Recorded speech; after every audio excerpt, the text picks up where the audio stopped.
Bienvenue au module 4 de physique, la mécanique. La suite de la leçon, les systèmes oscillants mécaniques. Troisième et dernière partie de cette leçon qui concerne le pendule de torsion et le pendule pesant. On va commencer par l'étude dynamique du pendule de torsion. Et avant tout, on parlera du couple de torsion qu'applique le fil d'acier lorsqu'il est tordu.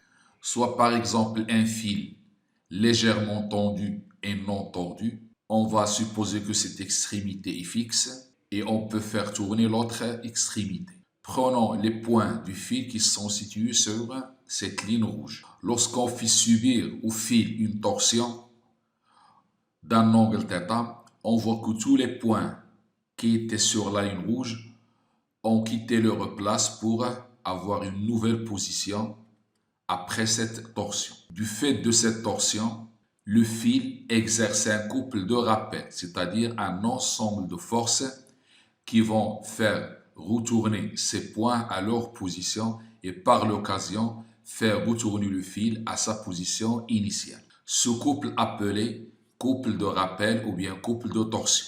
Donc on dira qu'un fil d'acier tordu exerce un couple de rappel, c'est-à-dire de torsion, de moment M égale moins C fois θ. Donc chaque couple de torsion de frottement moteur est caractérisé par un moment. Le couple de rappel ou bien le couple de torsion est caractérisé par le moment du couple qui est égal à moins C fois θ. Le moins veut dire que ce couple s'oppose à la torsion. Le C, c'est une constante spécifique au fil d'acier appelée constante de torsion. Et θ, c'est l'angle de torsion. On constate que plus θ est grande, plus la valeur du couple est aussi grande. Ça nous fait rappeler la force de rappel du ressort. F égale moins Kx ou bien moins K delta L.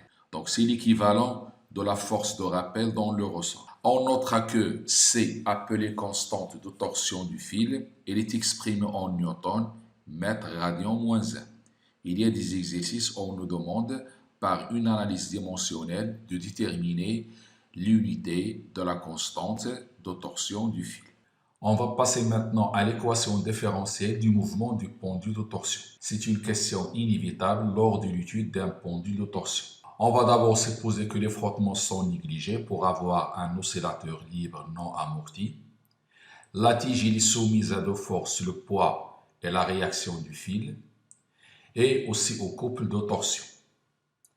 Sur un schéma, on a le fil de torsion vertical, il est confondu avec l'axe de rotation delta. La tige qui est dans une position autre que la position d'équilibre. Donc le fil va appliquer sur la tige un couple de rappel, en plus du poids et de la réaction du fil. Puisque la tige est animée d'un mouvement de rotation, on va appliquer la relation fondamentale de la dynamique. Puisque la tige est animée d'un mouvement de rotation, on va appliquer la relation fondamentale de la dynamique dans un référentiel terrestre supposé égal I. Ceci veut dire que la somme des moments des forces et du couple égale à G delta θ de point. Donc on a deux forces et un couple, ça veut dire moment de P plus moment de R plus M de C égale à G delta θ de point. Vous reconnaissez ici que le poids et la réaction sont confondus avec l'axe. Et toute force confondue avec l'axe de rotation ou bien couple l'axe de rotation, son moment est nul. Donc le moment de P et le moment de R sont nuls. Il reste MC égale à G delta θ de point. On sait que MC c'est moins Cθ. Ça veut dire moins Cθ égale à G delta θ de point. Alors on va diviser par G delta et on fait passer ce terme de l'autre côté. On obtient l'équation différentielle d'un pendule de torsion qui va s'écrire θ de point plus C sur G delta θ égale à 0. On voit que cette équation est identique à celle d'un pendule élastique. C'est une dérivée seconde plus une constante fois la fonction égale à 0. Tout oscillateur qui a une équation différentielle de ce genre, f seconde plus une constante fois f égale à 0, est appelé oscillateur harmonique. Donc si on veut montrer que l'oscillateur est harmonique, on doit montrer que son équation différentielle s'écrit f seconde, soit θ de point, soit x de point, plus une constante fois f, c'est-à-dire fois θ ou fois x égale à 0. C'est l'équation différentielle d'un oscillateur harmonique. La tige est animée d'un mouvement de rotation. et elle a la même équation différentielle que celle du pendule élastique. Donc on va dire que le mouvement de la tige est une rotation sinusoïdale. Rotation puisqu'il fait un mouvement de rotation autour de l'axe et sinusoïdale puisque l'équation différentielle s'écrit de cette façon. Après l'équation différentielle, on va chercher maintenant la solution de cette équation différentielle. Cette équation différentielle est identique à celle du pendule élastique. On va avoir le même genre de solution. C'est-à-dire que la solution de l'équation différentielle du pendule de torsion s'écrit sous la forme θ égale θm cosinus 2π sur T0 t plus phi. Pour le pendule élastique, c'était x égale xm cosinus la même quantité. Bien entendu, θm, c'est l'amplitude, elle est toujours positive, elle est exprimée en radians. T0, c'est aussi la période propre, elle est exprimée en secondes. Et phi, c'est la phase à l'origine, c'est-à-dire la phase à t égale à 0. Comme précédemment, θm et phi se déduisent des conditions initiales. Ces conditions initiales sont soit sur un graphe, comme l'exemple du pendule élastique, soit dans l'énoncé de l'exercice. On va continuer maintenant par l'expression de T0 et on va suivre la même méthode que le pendule élastique. C'est-à-dire on va dériver deux fois l'équation horaire. On dérive cette fonction deux fois. La première dérivée, c'est θ point, c'est la vitesse angulaire. La dérivée de cosinus, c'est moins sinus. La dérivée de cette quantité, c'est 2π sur T0. Donc ça donne moins θm, 2π sur T0, sinus, la même quantité. Θ de point, c'est la dérivée de cette quantité. Ça donne moins θm, 2π sur T0 au carré, cosinus 2π sur T0 t plus phi. On constate que θm fois cosinus 2π sur T0 t plus phi, c'est l'expression de θ. Donc je vais remplacer ceci par θ. Et ça donne θ de t égale moins 2π sur T0 au carré fois θ. D'après l'équation différentielle, on a θ de point égale moins c sur g delta θ. Donc par identification, on va poser que 2π sur T0 au carré égale à c sur g delta. D'où l'expression de la période propre du pendule de torsion qui va s'écrire de la façon suivante. T0 égale 2π racine g delta sur c. À partir de cette expression, on trouve celle. Je tiens à faire la remarque suivante. Tous les oscillateurs harmoniques, jusqu'à maintenant, le pendule élastique et le pendule torsion, on peut déduire l'expression de la période propre à partir de l'équation différentielle. C'est toujours 2π la racine de l'inverse de cette quantité qui est à côté de x ou bien de θ. Donc c'est 2π racine de g delta sur c. Bien entendu, la période est exprimée en secondes. Pour déterminer la fréquence propre, c'est l'inverse de la période. C'est 1 sur T0, c'est 1 sur 2π racine de c sur g delta. L'unité, c'est Hertz. Maintenant, faisons une analogie entre le pendule de torsion et le pendule élastique. Pour le pendule élastique, on a l'abscisse linéaire, l'équivalent dans le pendule de torsion, c'est θ. Le solide S accroché au ressort dans le pendule élastique possède une masse m. C'est la masse m qui indique l'inertie au mouvement, c'est-à-dire l'opposition à bouger. Pour la tige, on a g delta au lieu de m. C'est le g delta qui s'oppose à la rotation du pendule. Le ressort avait une constante de raideur K, le fil a une constante de torsion C. Donc on peut passer des équations du pendule élastique aux équations du pendule torsion ou inversement en échangeant ces lettres, x au lieu de θ, m au lieu de g delta, k au lieu de c. Passons maintenant au dernier pendule, c'est le pendule pesant. Et faisons une étude dynamique de ce pendule. Dans le cas du pendule pesant, on va distinguer deux cas. Le premier cas, c'est l'équation différentielle dans le cas général. Prenons par exemple un pendule pesant et écartons-le de sa position d'équilibre d'un angle θm. Et on le lâche sans vitesse initiale. Et bien entendu, on néglige tous les frottements pour avoir un pendule libre non amorti. Ce pendule pesant, il est soumis à deux forces. La première force, c'est le poids. La deuxième force, c'est la réaction de l'axe. Le schéma suivant résume cette situation. On a une tige de masse m soumise à son poids appliqué à son centre de gravité et à la réaction de l'axe. Cette réaction change de direction et de sens selon la position de la tige. C'est-à-dire que cette réaction change de sens et de direction en fonction des oscillations. On a choisi ce sens comme sens positif. Puisque la tige est animée d'un mouvement de rotation, on va lui appliquer la relation fondamentale de la dynamique dans un référentiel terrestre, bien entendu supposé galiléen. Ça veut dire la somme des moments égale G delta θ 2. On a deux moments, le moment du poids et le moment de la réaction égale à G delta θ 2. On voit que R passe par l'axe de rotation, il coupe l'axe de rotation. Et toute force qui est confondue avec l'axe, ou bien il coupe l'axe, son moment il est nul. Il me reste le moment du poids égale G delta θ du poids. Le poids fait bouger la tige dans le sens négatif.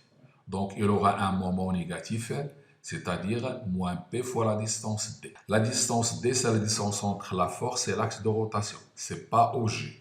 Évitez cette erreur. C'est toujours la distance entre la droite d'action de la force et l'axe de rotation. Pour cela, on va prolonger la droite d'action de P. Et on va prendre un segment qui passe de haut et qui coupe cette droite d'action perpendiculairement. Ceci donc, c'est la distance de ce point O jusqu'à l'intersection. L'angle θ ici, c'est le même là. Donc le D constitue le sinus de cet angle. Donc on va dire que D, c'est OG sinus θ. Donc le moment du poids, c'est moins P fois OG sinus θ. C'est-à-dire moins mg OG sinus θ. Je remplace le moment du poids par son expression et je trouve moins mg OG sinus θ égale à G delta θ de poids. On va diviser par G delta et faire passer ce terme de l'autre côté. On obtient l'équation différentielle du pendule pesant dans le cas général. Ça s'écrit θ de point plus mg OG sur G delta sinus θ égale à 0. La différence entre cette équation différentielle et les autres, c'est ici qu'il y a un sinus θ et pas un θ. Donc, dans le cas général, l'équation différentielle du pendule pesant, c'est une équation de ce genre. Et le pendule pesant, dans le cas général, n'est pas un oscillateur harmonique. Parce que ce n'est pas θ de point plus une constante fois θ, mais fois sinus θ. Chaque fois qu'il y a un sinus θ ici, ou bien un sinus x, ce n'est pas un oscillateur harmonique. Mais ça reste toujours un mouvement oscillatoire. Le mouvement du pendule pesant dans le cas général est une rotation oscillatoire non sinusoïdale. Faites la distinction entre deux choses. Si un mouvement est sinusoïdal, il est automatiquement oscillatoire. Mais s'il est oscillatoire, il n'est pas forcément sinusoïdal. C'est pour ça que dans le cas du pendule de torsion et du pendule élastique, on a dit seulement un mouvement de rotation sinusoïdal ou bien un mouvement rectiligne sinusoïdal. Parce que le fait d'être sinusoïdal est automatiquement oscillatoire. Le deuxième cas, c'est l'équation différentielle dans le cas de petite oscillation, c'est-à-dire dans le cas où l'angle θm est petit. Dans ce cas-là, θm doit être de l'ordre de 15 degrés ou bien 0,26 radians. Si on nous donne une amplitude inférieure ou égale à 15 degrés, c'est-à-dire inférieure ou égale à 0,26 radians, on peut faire l'approximation suivante. C'est remplacer le sinus θ par l'angle θ en radian. Je rappelle l'équation différentielle précédente dans le cas général. On va remplacer sinus θ par θ. Cette équation qu'on va trouver, c'est l'équation différentielle dans le cas de petite oscillation. Dans les exercices, si on vous demande de déterminer l'équation différentielle du pendule pesant, vous devez la donner dans le cas général. Après, vous allez comparer θm donné dans l'énoncé à 15 degrés ou bien à 0,26 radians. Si c'est inférieur, vous allez dire on est dans le cas de petite oscillation, donc sinus θ est à peu près égal à θ, et vous allez remplacer dans votre équation différentielle sinus θ par θ. Et ça donne θ de point plus mg OG sur G delta θ égale à 0. Maintenant, cette équation elle est identique à celle du pendule de torsion et du pendule élastique. C'est F seconde plus une constante fois F égale à 0. Donc, le mouvement du pendule pesant dans le cas de petite oscillation est un mouvement de rotation sinusoïdale. Donc, il n'est sinusoïdal que dans le cas de faible oscillation. Dans le cas général, c'est un mouvement oscillatoire de rotation non sinusoïdale. Bien entendu, cette équation différentielle est semblable aux autres précédemment décrites, celle du pendule élastique et du pendule pesant. Donc, il aura la même solution que les autres, c'est-à-dire que la solution de cette équation différentielle sera écrite toujours comme θ égale θm cosinus de pi sur t0t plus phi. On peut déterminer l'expression de la période. Donc la période t0, c'est 2pi racine de l'inverse de cette quantité. Donc la période va s'écrire 2pi racine de g delta sur mg au g. Si on veut déterminer son expression par une démonstration, on suivra la même méthode que tout à l'heure. C'est faire la dérivée seconde de θ et faire une identification avec l'équation différentielle. Cette période, elle est en secondes. Si on veut la fréquence, on fait l'inverse et on trouve la fréquence propre du pendule pesant.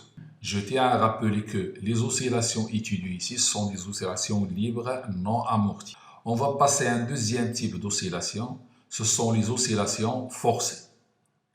Ces oscillations mécaniques forcées, ce sont des oscillations qui sont imposées au pendule. On ne peut nous donner que des questions de cours sur ce paragraphe, c'est-à-dire on va nous demander seulement la compréhension des oscillations mécaniques forcées et on n'a pas de calcul à faire. Chaque fois qu'on parle d'oscillations mécaniques forcées, on est obligé de distinguer entre deux choses. Un oscillateur de fréquence propre N0, soit un pendule simple, un pendule de torsion, un pendule pesant ou un pendule élastique. Cet oscillateur mécanique s'appelle le résonateur. La deuxième partie nécessaire pour avoir les oscillations mécaniques forcées, c'est un système extérieur qui s'appelle l'excitateur. Il va imposer les oscillations à cet oscillateur, c'est-à-dire celui qui fait bouger l'oscillateur, c'est l'excitateur. Donc il va lui imposer la fréquence de son mouvement. Les oscillations que fait maintenant cet oscillateur sont dites oscillations mécaniques forcées parce qu'elles sont imposées par l'excitateur à tout moment. Donc donnons la définition des oscillations mécaniques forcées. Un système oscillant de fréquence propre N0, qu'on appelle le résonateur, c'est ce système, subit des oscillations forcées s'il oscille à la fréquence N imposée par l'excitateur. Prenons un schéma qui éclaircit cette situation. On a ici le pendule élastique, c'est le résonateur, c'est l'oscillateur harmonique de fréquence propre N0, c'est l'inverse de T0 de ce pendule. On a la masse M, elle est dans un liquide, c'est-à-dire que c'est un oscillateur amorti. On attache à l'extrémité supérieure du ressort un fil qui passe par la gorge d'une poulie. Et ce fil, il est attaché à un disque. Et ce disque, il est en rotation. Lorsque ce disque tourne, il tire sur ce fil, le fil tire sur le ressort tire sur la masse et il provoque des oscillations de cette masse. Lorsque le disque s'arrête de tourner, la masse s'arrête d'osciller après quelques oscillations. On accroche un pendule élastique à un fil passant par la gorge d'une poulie et fixé à un disque tourne. Le solide S est émergé dans l'eau, donc il est soumis au frottement. Et lorsque le disque tourne, le pendule élastique effectue des oscillations forcées à la fréquence N imposée par le disque. Lorsque celui-ci tourne, celui-ci oscille avec la fréquence du disque et pas avec sa fréquence. Donc on peut nous donner un schéma et nous dire identifier l'excitateur et le résonateur. Dans ce cas, le disque c'est l'excitateur, le pendule élastique c'est le résonateur.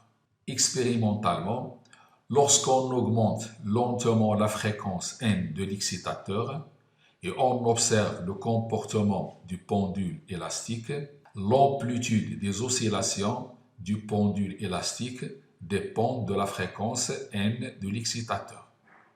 C'est-à-dire que lorsque vous faites varier N, le θm du pendule varie.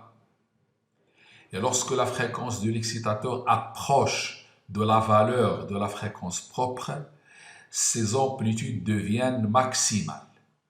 À ce moment-là, lorsque l'amplitude des oscillations forcées deviennent maximales, on dit que le système est à la résonance mécanique. Le résonateur entre en résonance. Donc le schéma, la variation de Xn en fonction de la fréquence du disque. Plus on augmente la fréquence, plus l'amplitude augmente. Pour une fréquence très proche de N0, cette amplitude atteint la valeur maximale. Si on dépasse N0, cette amplitude chute et devient plus petite que précédemment. Pour les élèves de sciences maths, Ça nous fait rappeler la résonance électrique pour RLC forcé. Enfin, comme conclusion à cette partie des oscillations mécaniques forcées, on va citer les différentes caractéristiques de ce phénomène.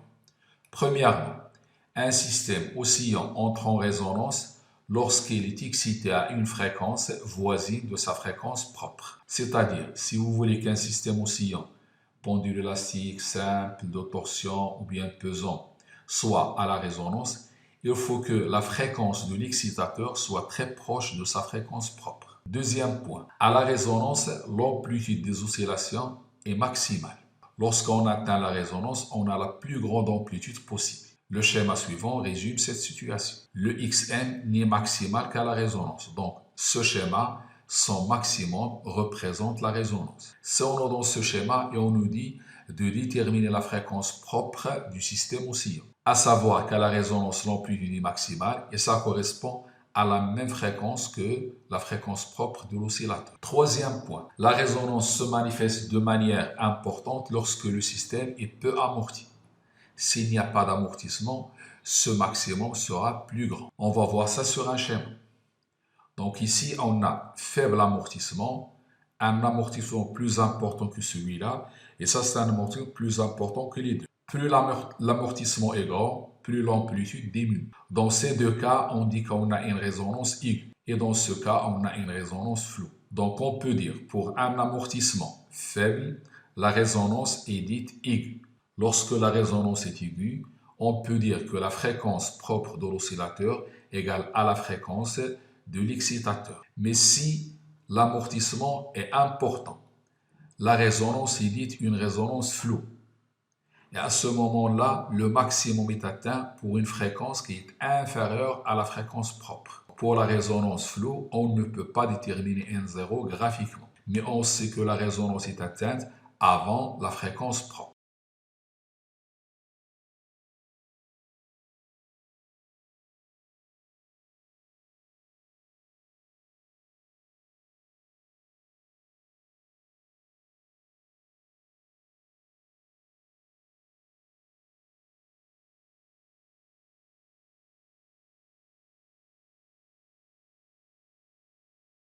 C'est la fin de la troisième partie de cette leçon, les oscillateurs, étude dynamique du pendule de torsion et du pendule pesant. Merci de votre attention et à la prochaine leçon.